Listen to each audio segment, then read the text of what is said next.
부탁드립니다. 나는 현재 시골 출신의 30대 후반의 평범한 샐러리맨입니다. 5년 전에 일어난 그립고 아름다운 원나잇 스토리 들려드릴게요.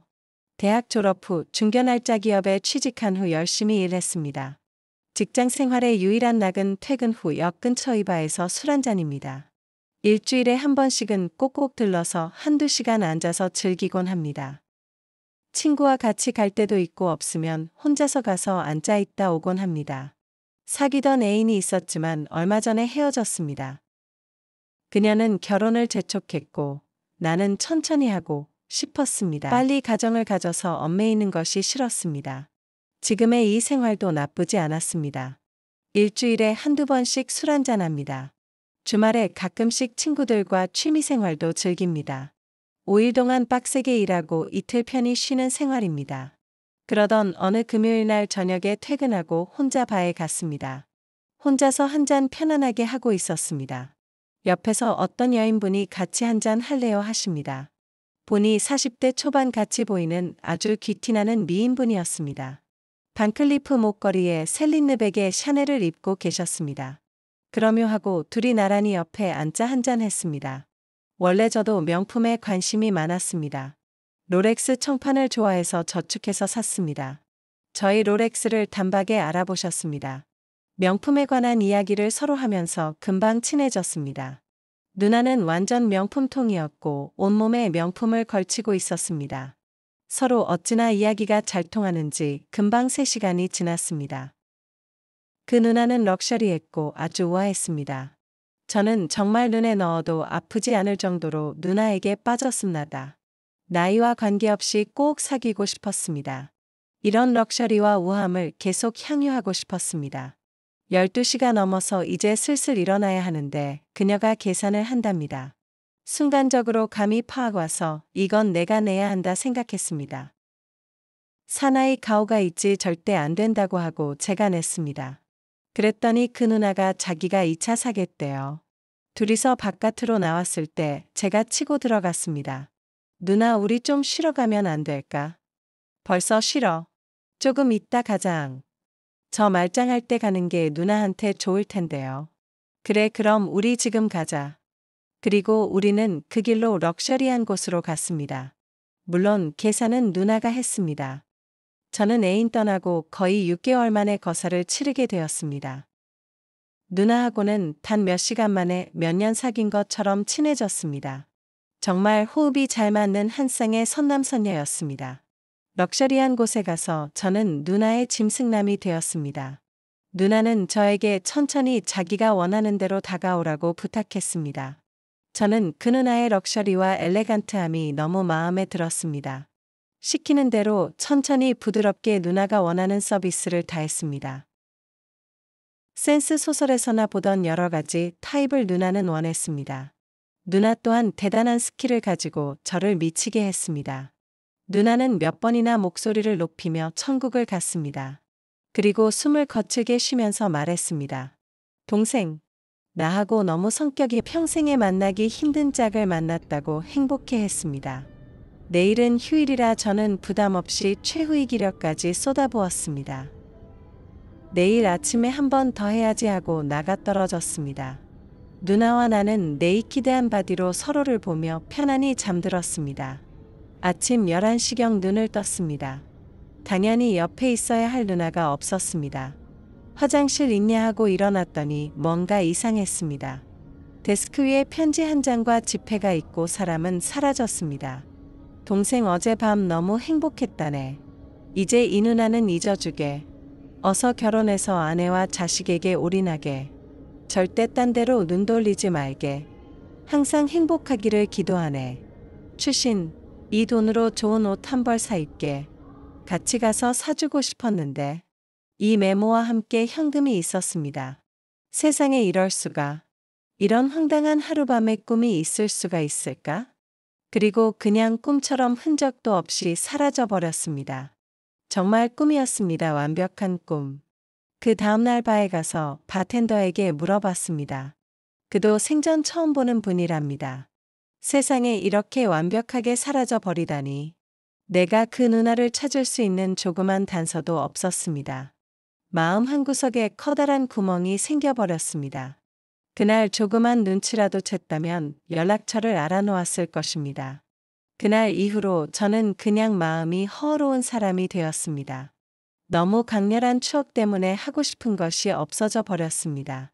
직장과 집 그리고 금요일 밤 그 바에 가는 것이 일상이 되었습니다. 혹시나 그 누나가 다시 올까 싶어서 3년 동안 갔습니다. 매주 금요일 불금에 하루도 빠지지 않고 갔습니다. 그리고 그 바가 영업을 그만두어 갈 곳도 없어져 버렸습니다. 3년 이상을 수도하는 스님처럼 누나만 그리며 혼자 위로했습니다. 누나 때문에 성실하게 일했더니 회사에서 인정을 받았습니다. 어느새 과장이 되었습니다. 시골 부모님은 장가 안 간다고 난리였습니다. 뭐가 부족하다고 연애도 안 하고 일만 하느냐고 불만이십니다. 직장의 부하 직원이 어느 날 자기 친척이라며 소개팅을 하라고 합니다. 그쪽 30대 초반인데 국내 굴지의 로펌 비서라고 합니다. 아버지가 국내 탑에 들어가는 대기업 경영진이었습니다. 강남의 좋은 집에 살고 있는 부자였습니다. 그런 집딸이 왜 저 같은 사람과 소개팅을 했는지 모르겠더라고요. 그리고 왜 지금까지 애인이 없는지 궁금했습니다. 자리에 나가서 걸어오는 모습을 보니 가슴이 뛰었습니다. 그 누나와 많이 닮아 있었습니다. 목소리도 비슷했고 용모도 비슷했습니다. 그냥 마음에 들었습니다. 외로웠던 제 마음이 뭔가 위로가 되는 듯 했습니다.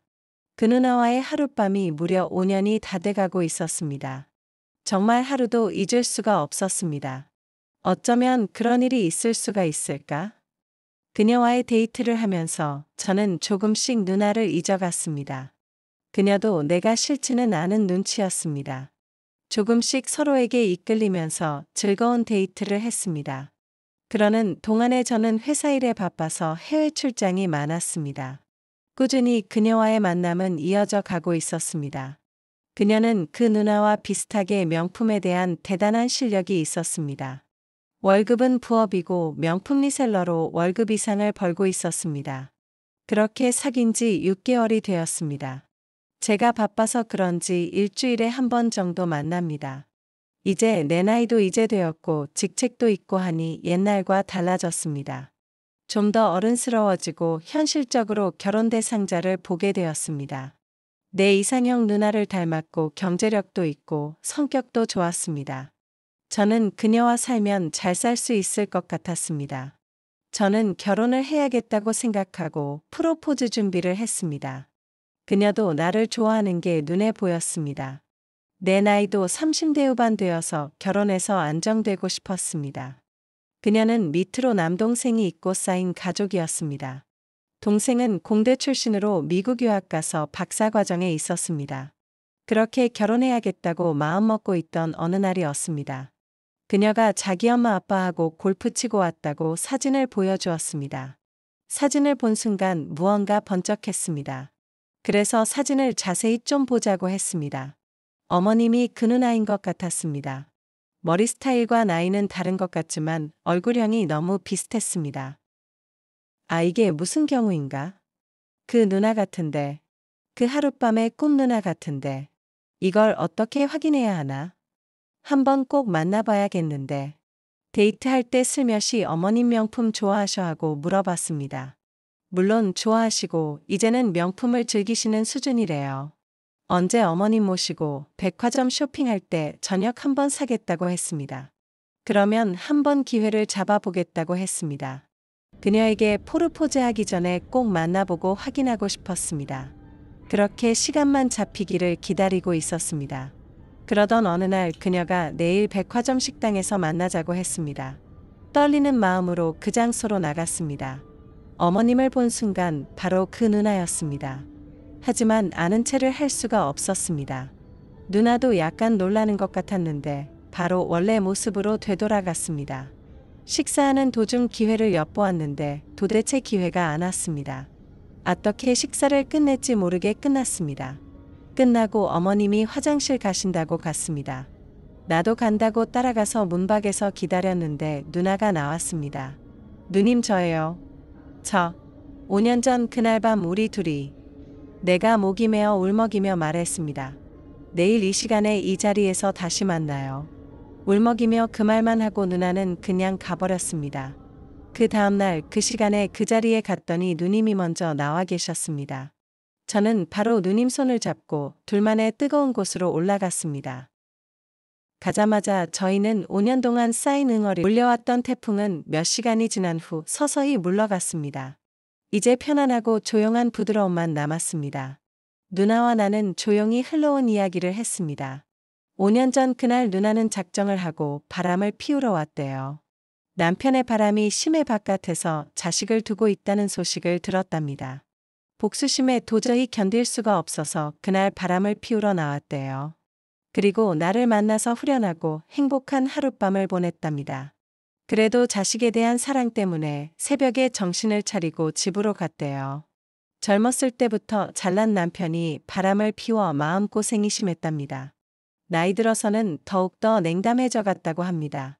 부부관계도 없고 따뜻한 말도 없고 아주 힘들었던 시절이었답니다.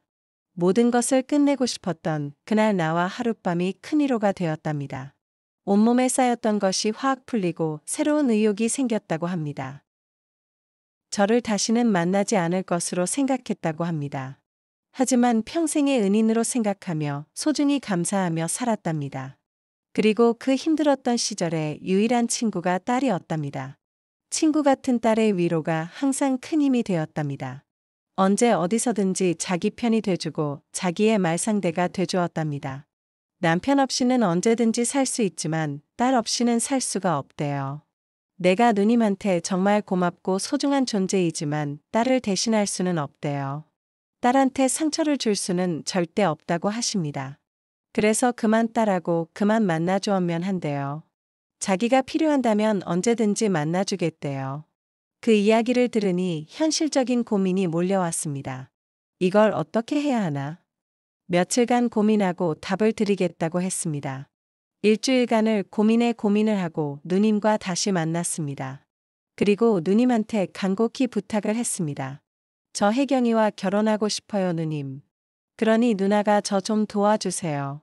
저 절대 비밀 지킬 테니까. 누나와 계속 만날 수는 없을까? 갑자기 누나가 제 뺨을 때렸습니다.